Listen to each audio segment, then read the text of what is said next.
Happy carrot வணக்கம். இன்றைக்கி நம்ம பாசிப்பருப்பும் அப்புறம் cucumber, carrot, lemon, ground nuts, coconut இந்த மாதிரி சில்லி எல்லாம் போட்டு சூப்பராக சால்ட் அண்ட் டேங்கியாக ஒரு டேஸ்டி சாலட் எப்படி பண்ணலான்னு பார்க்கலாங்க.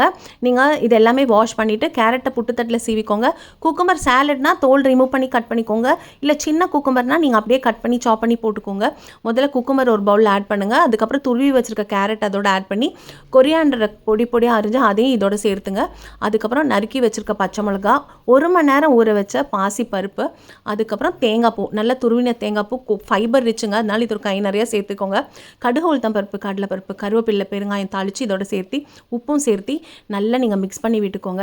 இது எல்லாமே செட் ஆகும்போது கொஞ்சம் நேரம் இருந்தால் இன்னும் கொஞ்சம் டேஸ்ட்டாக இருக்கும். சாப்பிட்றதுக்கு முன்னாடி வறுத்த வேர்க்கடலை இருக்கீங்களா, வேர்க்கடலையை நல்லா வறுத்துட்டு அது இதோட சேர்த்து நீங்கள் ஒரு பவுலில் மாற்றிக்கோங்க. நியூட்ரிஷியஸ், ஹெல்த்தி அண்ட் பேலன்ஸ்டு டயட்டோட ஒரு வெஜ் பவுல் ரெடி. சந்தோஷமாக சாப்பிடுங்க.